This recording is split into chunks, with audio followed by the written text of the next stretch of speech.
¿Cómo transmitir una experiencia? Hola, mi nombre es Carlos Conde, yo soy psicoanalista, me dedico a esto del psicoanálisis y en este canal hablo sobre temas como la angustia, la libertad, el bienestar, el cuidado de sí y otros parecidos. Todo esto, digamos, sobre todo desde la perspectiva de disciplinas como el psicoanálisis y la filosofía, pero también otras como la literatura, la historia, la lingüística, etcétera. Entonces, bueno, les agradezco mucho por su atención y estoy en general muy agradecido por poder estar aquí compartiendo este contenido con ustedes. A menudo pensamos que el lenguaje, digamos, sirve sobre todo para transmitir información.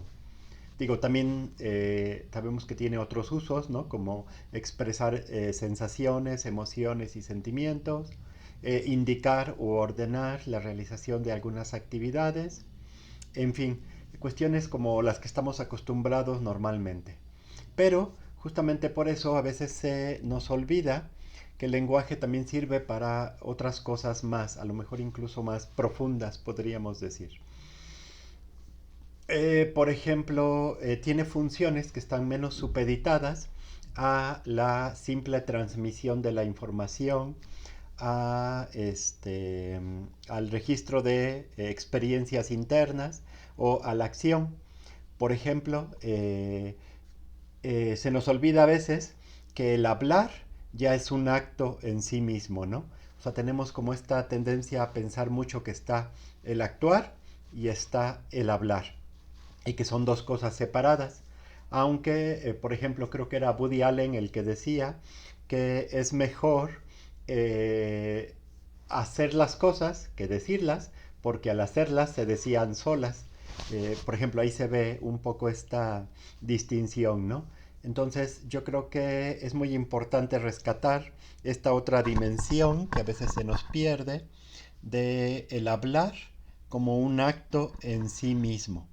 Esto, por ejemplo, fue abordado o ha sido abordado por varios filósofos de manera muy interesante, empezando, si no mal recuerdo, por John Austin, también John Searle y Paul de Man y por supuesto Jacques Derrida.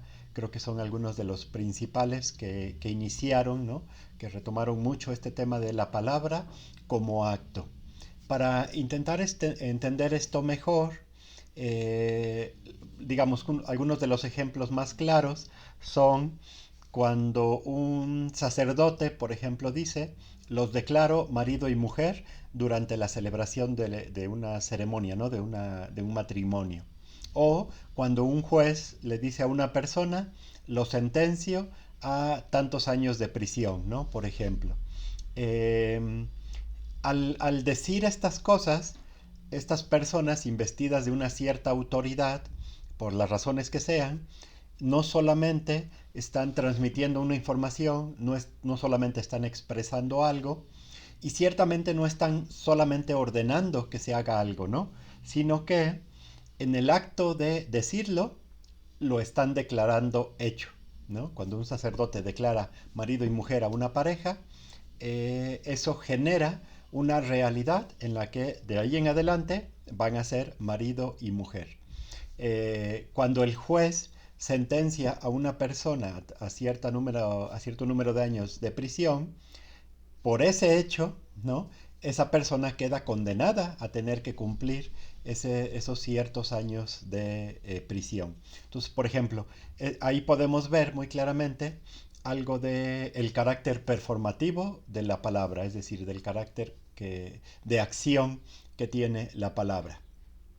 Esto también ha sido muy retomado por el psicoanálisis, sobre todo a partir de Jacques Lacan, para intentar situar, digamos, un poco como, creo yo, en todo ejercicio de palabra que hacemos, hay una dimensión performativa, ¿no? En todas. Siempre al decir algo, estamos creando un lugar subjetivo para nosotros mismos, ante los demás y ante la realidad, y al mismo tiempo estamos creando un lugar y una serie de funciones para los demás y para la realidad en relación con nosotros, ¿no? Eh, Entonces, bueno, creo yo que esta, esta introducción, este reconocimiento de lo performativo de las palabras, nos permite avanzar un poco más justo en esta línea de la pregunta que les planteo hoy. ¿Cómo transmitir una experiencia? Por ejemplo, pienso primero en la cuestión de la pedagogía, ¿no? Que creo que es un ámbito donde a veces nos hemos hecho muchas bolas como sociedad al entender esto. Normalmente la pedagogía, la labor de la educación, ha tendido a entenderse como una transmisión de conocimientos, de información, de contenidos.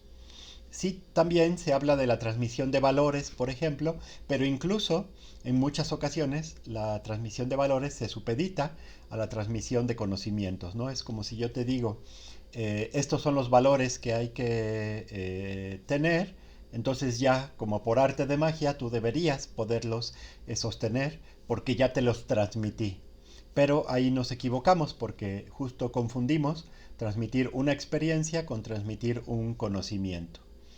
Había un filósofo alemán, Walter Benjamin, que era muy interesante, judío alemán él, que se pregunta justamente en un texto en especial, pero bueno, en muchos lugares a lo largo de su obra, cómo transmitir una experiencia. Él retoma un cuentito de un libro para jóvenes, digamos, de estos libros que hay como con relatos que transmiten mensajes, ¿no? Para jóvenes, que circulaba en su época.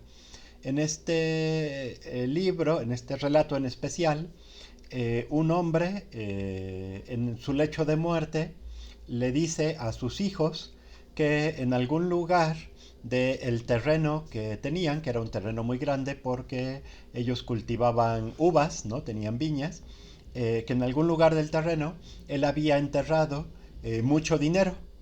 Y bueno, después de su muerte, los hijos entonces se ponen a excavar en muchos lugares distintos del terreno buscando este dinero. Nunca lo encuentran, pero cuando llega la época de la cosecha de la uva, se dan cuenta de que tienen uva de muy buena calidad y se dan cuenta de que eso fue en gran medida gracias a esta labor de remover la tierra que estuvieron haciendo al estar excavando. Entonces, bueno, obtienen una muy buena cosecha de uva que da muy buenos vinos y entonces, digamos, caen en la cuenta de que lo que el papá les transmitió no fue tanto dinero, no fue tanto riqueza en el sentido material, no fue una información acerca de dónde o cómo encontrar ese dinero, ¿no? Ni siquiera fue, digamos, una información acerca de, trabajen mucho porque así les irá bien. No, lo que les transmitió fue una experiencia. A través de llevarlos a que pudieran trabajar la tierra con la promesa, digamos, de ese tesoro, ellos pudieron descubrir por sí mismos algo del mensaje del Padre, ¿no? Algo de la importancia del trabajo y de las recompensas que el trabajo les ofrecía. Incluso podríamos decir, en un cierto sentido, como en transmisión de información, podríamos decir que el padre mintió, ¿no? Que el padre los engañó, lo cual sería un dilema ético ahí interesante para abordar. A lo mejor lo abordamos en otros videos. Pero lo importante, ¿no? Con lo que se quedan los hijos es no con que les mintió, no con que hubo un engaño, sino con que les ayudó a darse cuenta de algo al lograr que lo vivieran, que lo experimentaran. Am, Considero que, bueno, apenas en este video, digamos, voy a dejar un poco planteado el punto de partida de este problema, de esta pregunta sobre cómo transmitir una experiencia, porque es un tema muy largo, muy amplio, y quisiera irlo como trabajando de una manera más lenta, un poquito más cuidadosa, y aunque todo va a ser a nivel muy introductorio, ¿no? Muy simple. Si gustan, pues ya pueden ir a leer algunos de los autores que menciono para profundizar muchísimo más en el tema. Y también, ¿no? Iré hablando de por qué este tema es importante, por ejemplo, en cuando se trata del tratamiento de nuestra angustia, del trabajo con nuestra angustia. Entonces, bueno, ya para ir cerrando, considero que es muy, muy necesario el podernos ir soltando de las nociones más simplistas que tenemos del lenguaje, ¿no? Sobre todo esta idea de que el lenguaje sería un simple transmisor de información. O una forma de expresar emociones, sensaciones, sentimientos, o una forma de ordenar, de indicar cosas, o de hacer preguntas, que bueno, también es otro de los usos comunes del lenguaje, ¿no? Creo que tenemos que ampliar muchísimo más nuestra concepción del lenguaje. Creo que ya en otros videos les he comentado que, por ejemplo, Martin Heidegger, otro filósofo alemán, él decía que el lenguaje es la morada del ser, ¿no? Que el lenguaje es esa como casa en el que el ser hace su morada. Eh, es decir, la interrelación del lenguaje con aquello que somos es mucho más estrecha, mucho más profunda y mucho más compleja de lo que solemos pensar. Entonces, el ir, por ejemplo, viendo que al hablar realizamos actos, ¿no? No solo transmitimos cosas, sino también realizamos actos, eso nos permitirá un grado mucho mayor de control, de poder sobre todo aquello que hacemos cuando hablamos y también, ¿no? nos implicará reconocer una mayor responsabilidad por estos actos que hacemos al hablar. Creo que eso será muy, muy importante. Entonces, bueno, antes de irme, me gustaría dejar planteada aquí una pregunta para ustedes, ¿no? En este sentido, ¿ustedes qué opinan? ¿Cómo se puede hacer para transmitir una experiencia, para utilizar el lenguaje para intentar transmitir una experiencia? Me encantaría leer sus comentarios, sus respuestas. Y bueno, de nuevo les agradezco mucho su atención. Como siempre, en la descripción del video dejaré mi correo electrónico, mis redes sociales, donde también estaré compartiendo más contenido. Y como siempre, la convocatoria, ¿no? Para que si te gustan estos videos y consideras que le pueden ayudar a alguien más, para que puedas compartirlos, puedas dejarme tus comentarios, puedas suscribirte, activar la campanita para que te avise cuando haya más videos. Y bueno, de nuevo gracias y hasta el próximo.